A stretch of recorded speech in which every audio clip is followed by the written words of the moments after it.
In a quiet town, there was a small wedding hall called Rose Garden. It was not fancy, but it was warm and friendly. People liked it because it felt peaceful, with soft lights, clean walls, and a little garden outside. On this evening, the hall was booked for a wedding, and the whole place looked bright and happy.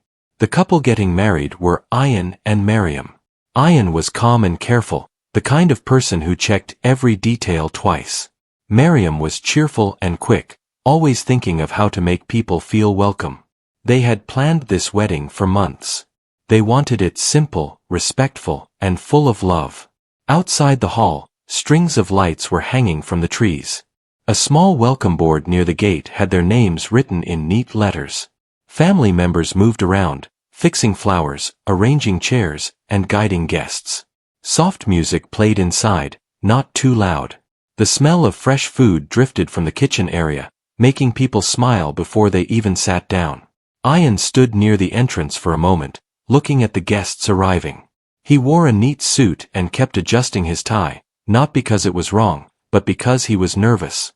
Miriam was inside with her friends, getting ready. Her dress was simple and beautiful, and she wore a small necklace that belonged to her grandmother. She kept touching it with her fingers when she felt anxious. Everyone had a role. Miriam's cousin Sana was in charge of the guest list. Ian's friend Bilal handled the car parking and guided people politely. Two young boys carried small trays of water and juice. The wedding photographer, a friendly man named Cameron, moved around quietly, taking pictures of laughter, handshakes, and small emotional moments. The mood was light and joyful, but not everyone nearby was happy about the event. Across the street, in a house with a tall fence and heavy curtains, lived a man named Mr. Dan. He was known in the neighborhood for being rude and suspicious. He complained about everything. If someone parked a car near his house, he complained. If children played outside, he complained. If a delivery truck stopped for a minute, he complained. Mr. Dan disliked gatherings. He disliked noise. But more than that, he disliked people who were different from him. He never said it in a respectful way. He spoke with sharp words and cold looks. Neighbors avoided him because they did not want trouble. When Mr. Dan saw cars arriving at Rose Garden, he stood near his window and watched. His face tightened. His eyes moved from the guests to the decorations, then to the lights. He shook his head with anger, as if the wedding was an insult to him. He muttered to himself, "They always do this.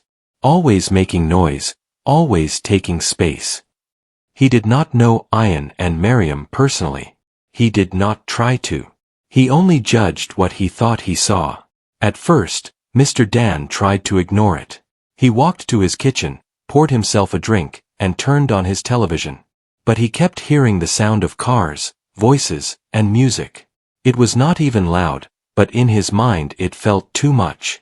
His anger grew, feeding itself. He went back to the window. He saw women and men greeting each other. He saw older people smiling and younger people taking pictures. He saw children running near the garden lights. It looked like a peaceful celebration, but he did not accept it as peaceful. He saw it as a problem. Mr. Dan grabbed his phone. On the other side of the street, the wedding was moving forward. Guests filled the hall. The couple's families sat on both sides, talking and laughing.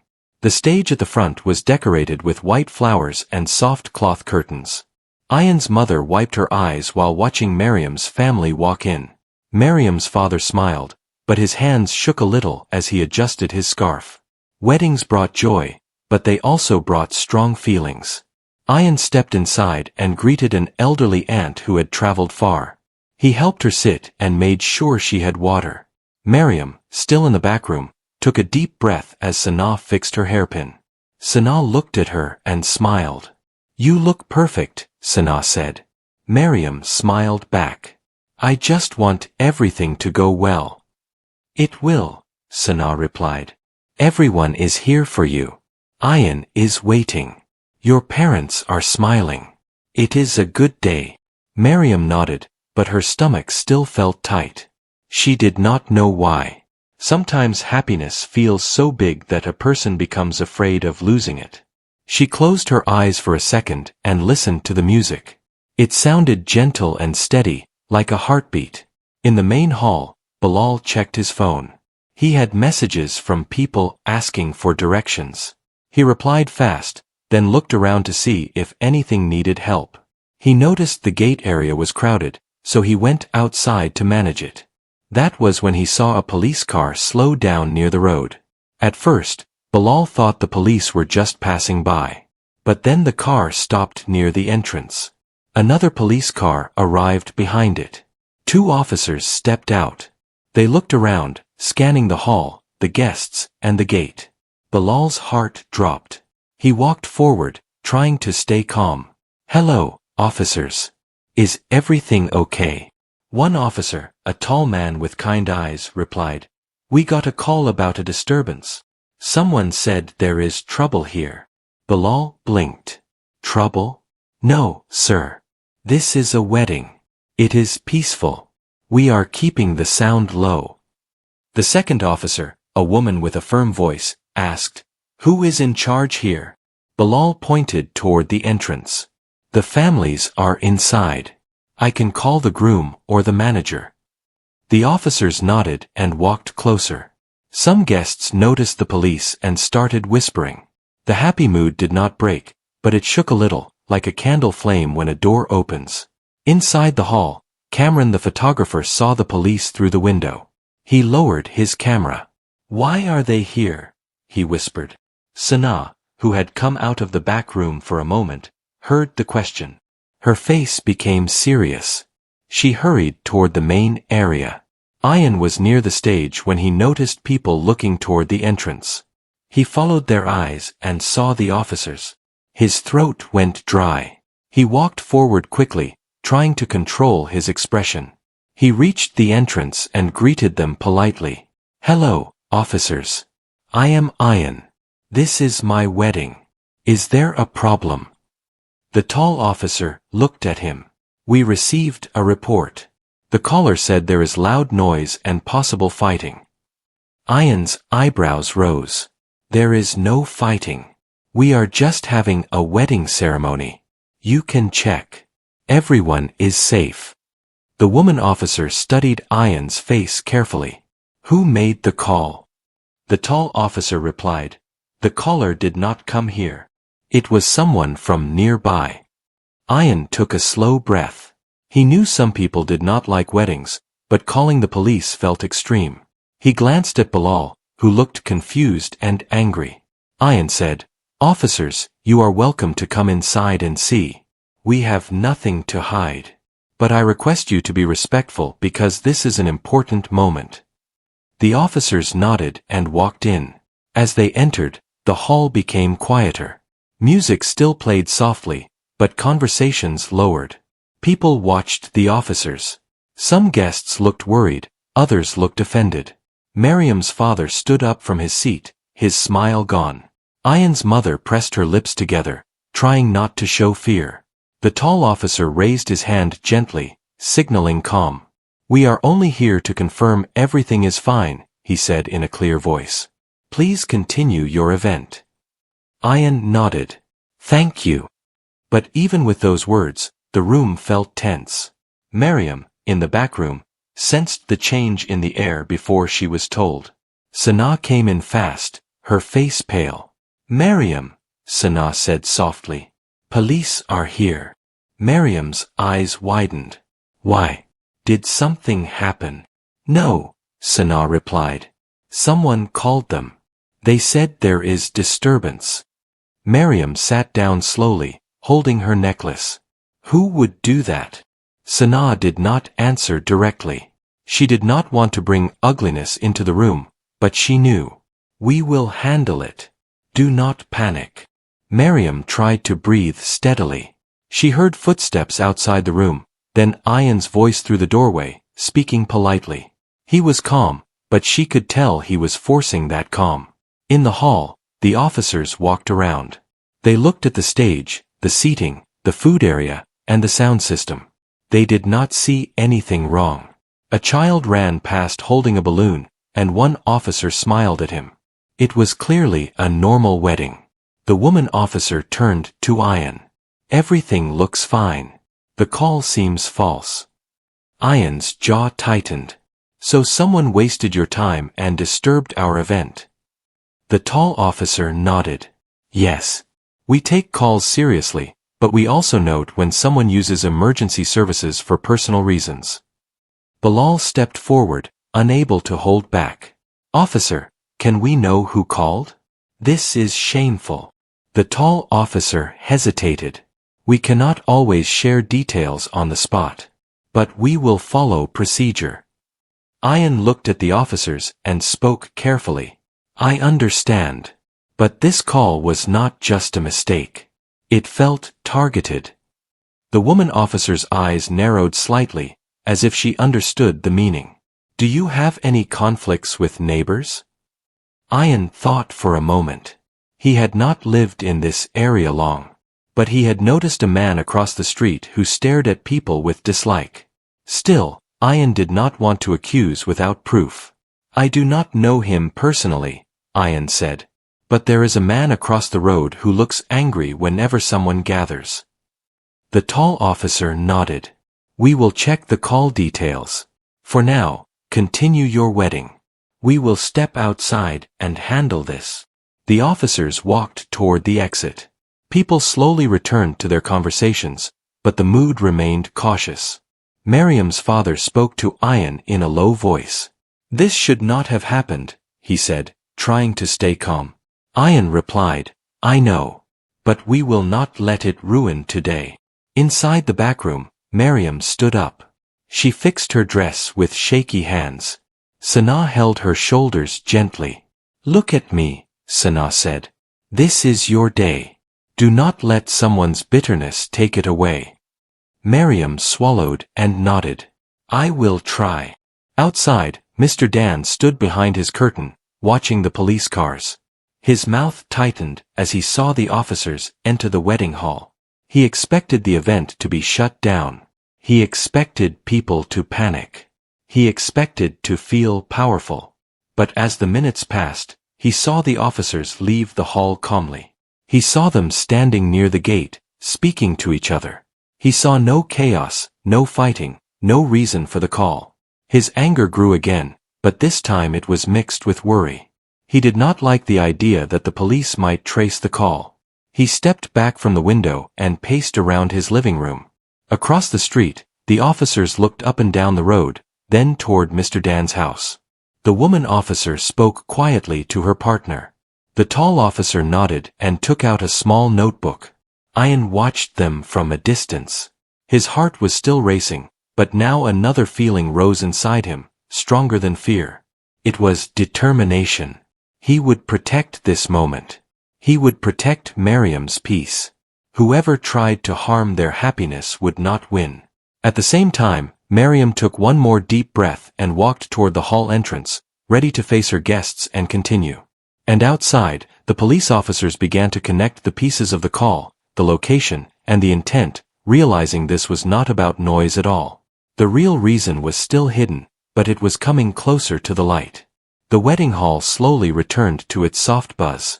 People tried to smile again, but the surprise of the police visit stayed in their minds like a shadow that did not leave quickly. Ayan stood near the entrance, watching the officers outside. He kept his face calm for the guests, yet inside, his thoughts moved fast. He wanted to protect the peace of the day, but he also wanted to know why someone would try to spoil a wedding that was not harming anyone. Inside the back room, Miriam took small steps forward, trying to regain control of her breathing. Her hands were cold, and she kept touching her necklace to feel steady. Sana stayed beside her and spoke in a low voice, reminding her that the event was still safe. Miriam nodded, but her eyes were focused, as if she was preparing herself for a storm that might return. Cameron the photographer did not waste time. He lifted his camera again and started capturing moments that could bring the mood back. He took pictures of a child smiling near the flowers, an older couple holding hands, and a group of friends laughing at a small joke. He understood that people needed a reminder of why they were there. Ayan walked inside and looked toward the stage. He caught Bilal's eye and gave him a small nod. Bilal understood the signal and moved toward the sound system to keep the music low and respectful, just in case. Ayan then looked toward Miriam's father and gave him a quiet, respectful greeting. Miriam's father did not speak much, but his eyes softened. He trusted Ayan, and he wanted the wedding to continue.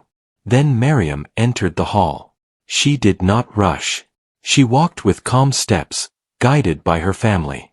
The moment she appeared, some people stood up, and a few whispered kind words.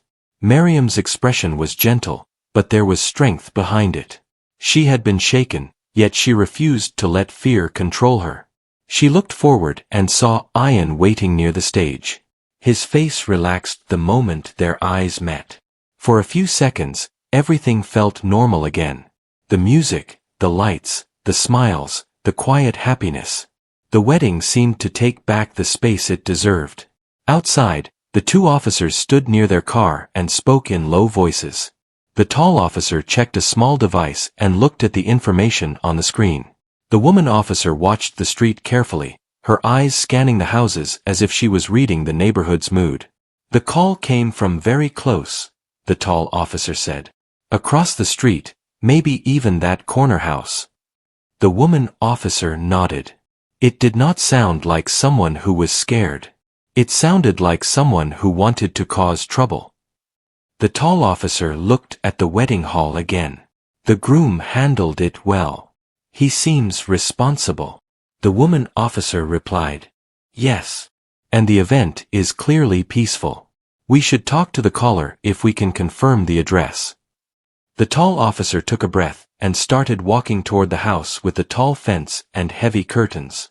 The woman officer followed, keeping her posture steady and professional. They did not want to create a scene. They only wanted to settle the problem and prevent it from happening again. Mr. Dan saw them through the small gap in his curtain. His stomach tightened.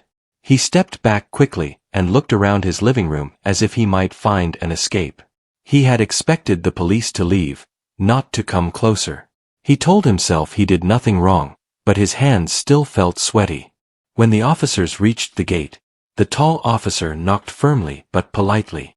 There was silence. He knocked again. After a few seconds, the door opened slightly. Mr. Dan stood there, forcing a small smile that did not reach his eyes. Yes? He asked, trying to sound innocent. The woman officer spoke first. Sir, we received a call about a disturbance at the wedding hall across the street. We are checking the area. Did you make the call? Mr. Dan's eyes moved left and right. I did, he said slowly, as if the words were difficult to admit. There was noise. People were gathering. I thought something bad might happen. The tall officer kept his voice calm. We checked. There is no trouble. It is a peaceful wedding. Mr. Dan's face hardened. It may look peaceful, but you never know. These gatherings can turn into problems. They take over the street. They act like they own the place. The woman officer watched him closely. Sir, gatherings are allowed. A wedding is a normal event. The sound is controlled, and there is no danger. Making a false report is serious. Mr. Dan crossed his arms. I was only trying to protect the neighborhood. The tall officer asked, protect it from what, exactly? Mr. Dan hesitated, then said in a rough voice, from outsiders. From people who do not belong here. The woman officer's expression tightened. Do you know the couple? Mr. Dan replied quickly, I do not need to know them. I have seen enough. They bring their people, their cars, their noise. It changes the area. The tall officer leaned slightly forward. Sir, those are assumptions. You are judging without facts. The wedding is respectful. Nobody is harming you. Mr. Dan lifted his chin. Maybe you do not understand. The woman officer spoke firmly. We understand enough. You made a call that was not true. That wastes emergency time. If another person needed help, the delay could matter. Mr. Dan's face turned red. So now I am the bad one for speaking up? The tall officer stayed calm. "Sir, this is a warning. We will write a note in the report. If this happens again, it can lead to consequences." Mr. Dan's confidence started to shake. He wanted to argue, but he felt the situation slipping from his control. He finally said, "Fine. I will not call again." The woman officer nodded. "Good. Please be respectful and allow others to live peacefully." They turned to leave. As they walked away, Mr. Dan watched their backs, full of frustration. He believed the world was against him, but he did not see his own actions clearly. He closed the door sharply and returned to his window, still angry, still stubborn. The officers walked back toward the wedding hall. The tall officer looked at the woman officer and spoke quietly. His words were clear. He was not worried about safety. He was bothered by who the couple is. The woman officer nodded. Yes. He was acting on bias. The tall officer looked toward the hall again, then sighed. "We should make sure this does not disturb them anymore." They stopped near the gate. Bilal noticed them and approached carefully. "Officer," Bilal said, "did you find out anything?" The tall officer replied, "We spoke to a nearby resident. The report was not accurate. We have handled it." Bilal clenched his jaw. "So someone did this on purpose?" The woman officer answered carefully. "It seems so. But we have given a warning and noted it. For now, please continue the event. We will stay nearby for a short time to ensure things remain peaceful." Bilal nodded, feeling both relief and anger. He wanted to tell Ayan everything, but he also did not want to create more stress. Still, Ayan deserved to know. Bilal walked back inside and found Ayan near the stage. The ceremony was about to begin.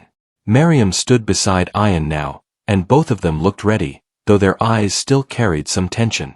Bilal leaned close to Ayan and whispered. They talked to the man across the street. He made the call.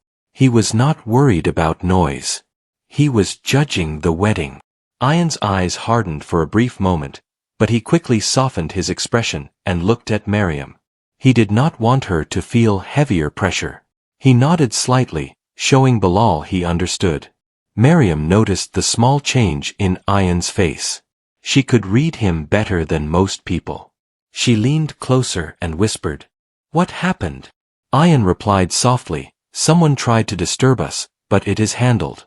Nothing will stop today." Miriam looked at him for a second, then nodded. "Then we continue." The ceremony began. The officiant spoke in a gentle voice. Family members listened with respect. People settled into silence, focusing on the couple. For a while, the world outside disappeared. Only the words of the ceremony remained, reminding everyone that love, trust, and commitment were more powerful than bitter thoughts. But outside, trouble was still near, like a person standing behind a door. Mr. Dan paced inside his home. His anger would not calm down. The police had not done what he wanted. They had not stopped the wedding. They had warned him instead. He felt insulted. He told himself he was right, and that the officers were wrong. In his mind, he was the victim. He grabbed his phone again, then stopped. He remembered the warning. He did not want bigger consequences. So instead of calling, he went outside to his yard and stood near his fence, watching the wedding from a distance. He saw guests smiling again. He saw people eating and talking. He saw the lights shining warmly. It made him feel even more irritated, because happiness in others felt like an attack to him. He did not understand that the problem was not the wedding. The problem was his own heart. At the same time, the officers remained near the street. The tall officer made a short call to his station, sharing details and confirming the false report. He kept his voice quiet and professional. The woman officer stayed alert and watched Mr. Dan's house from a distance. Then something unexpected happened. A third police car arrived slowly, and a senior officer stepped out. He was older, with a steady posture and a sharp mind. He looked toward the wedding hall, then toward the two officers. "What is the situation?" the senior officer asked. The tall officer replied, "False disturbance call. We checked. Wedding is peaceful. Caller appears biased and upset about the gathering." The senior officer nodded and looked at the wedding hall entrance. "The groom's name is Ian, correct?" The tall officer blinked. "Yes. How do you know?" The senior officer's face became thoughtful. "Because I recognize the name. And I recognize the bride's name too." The woman officer looked surprised. "You know them?" The senior officer took a slow breath, then said something that made both officers pause. "I do," he said. "Ian is not just a groom tonight. He works with us." The tall officer's eyes widened. "Ian is an officer?" The senior officer nodded. "Yes. And Miriam has worked with our department as well. They are part of the reason certain cases were handled fairly in this town." The woman officer looked toward the hall again, now with new understanding. So the caller had no idea who he was disturbing. The senior officer's voice became firm. "Exactly. He thought he could target them because of who he assumed they were. But he did not know their real identity, or what they stand for." Inside the hall, Ian and Miriam continued the ceremony with calm faces, not knowing that the police outside had just realized the deeper story. The officers now understood that this was not a simple complaint. It was an unfair attempt to shame two people who had done nothing wrong. The senior officer looked at the two officers and said, "We will handle this carefully. No drama. No public scene. But we will not ignore it." The tall officer nodded. "Understood." The woman officer added, "The couple deserves peace tonight." The senior officer looked toward the wedding hall again. "Yes. But they also deserve justice." And at that moment, the truth behind the couple's identity began to form clearly in the officers' minds, turning the entire situation upside down. Across the street, Mr. Dan stood near his fence, still watching. He felt certain he was in control, certain he could still ruin the mood with his presence alone. He did not know that the police now had a reason to take this much more seriously. And he definitely did not know that the people he tried to target were not powerless at all. The wedding continued, but outside, a quiet plan was forming, one that would soon bring the truth into the open, in a way Mr. Dan never expected. The ceremony ended with calm applause and gentle smiles. Ian and Miriam stood together on the stage, hands joined, listening to the final words spoken for them. The hall felt warm again, as if the earlier tension had slowly melted away. Guests stood up to greet the couple, offering blessings and kind wishes. For a moment, nothing else mattered except the new life they were beginning together. Outside the hall, the senior officer remained near the police cars, watching the entrance quietly. He did not want to interrupt the wedding, but he also knew the situation could not be ignored completely. What happened was not just a false call. It was an attempt to shame and disturb two people based on unfair judgment. He believed such behavior should be addressed, calmly but clearly. The tall officer and the woman officer stayed close, both now fully aware of who Ian and Miriam were. Their expressions had changed. What started as a routine check had become something more meaningful. They were no longer just protecting a public event. They were protecting fairness and dignity. Inside, Ian guided Miriam down from the stage and toward their families. Miriam's mother hugged her tightly, whispering words of pride. Ian's father placed a hand on his son's shoulder, his eyes full of respect. The photographer captured these moments carefully, knowing they told a deeper story than smiles alone. Ian leaned slightly toward Miriam and spoke softly. "We did it. It stayed peaceful." Miriam nodded. "Because we stayed calm." They both knew something had happened outside, something uncomfortable. But they chose not to let it control them. Their strength came from patience and quiet confidence. After some time, food was served. Guests moved freely, laughter returned, and children played near the garden lights again. The wedding hall looked alive, exactly as it was meant to be. Music played gently, and conversations flowed easily. Outside, the The senior officer decided it was the right moment to speak with Ian. He did not want to draw attention, so he waited until Ian stepped out briefly for fresh air. Ian walked near the gate and saw the officers. He straightened slightly, recognizing the senior officer. The officer smiled in a respectful way. "Congratulations," the senior officer said quietly. "Your ceremony was beautiful." Ian nodded. "Thank you, sir. And thank you for handling the situation calmly." The senior officer replied, "I wanted to speak with you privately. Not to disturb you, but to inform you." Ian listened carefully. "We identified the person who made the call," the senior officer said. "It was not about noise or safety. It was about unfair judgment. We addressed it and issued a clear warning." Ian took a slow breath. "I suspected as much." The senior officer continued, "The officers here now understand who you and Miriam are, and what you represent. Your work, your service, it matters. We will ensure this does not happen again." Ian nodded, appreciation clear in his eyes. "I did not want attention tonight. I just wanted peace for my family. And that is exactly why you deserve respect," the senior officer replied. "Enjoy your evening. We will take care of the rest." Ian thanked him again and returned inside, his steps steady. Across the street, Mr. Dan watched the scene with growing confusion. He noticed the senior officer speaking to the groom with respect. He noticed the calm tone, the slight nods. Something felt wrong to him.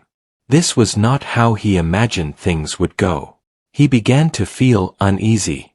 Later that evening, as the wedding continued peacefully, the senior officer decided to address Mr. Dan one last time, not with anger, but with clarity. He walked toward the house with the tall fence, accompanied by the woman officer. Mr. Dan opened the door slowly when they knocked. "Yes?" he asked, trying to hide his discomfort. The senior officer spoke firmly but calmly. "Sir, we are following up on the earlier incident."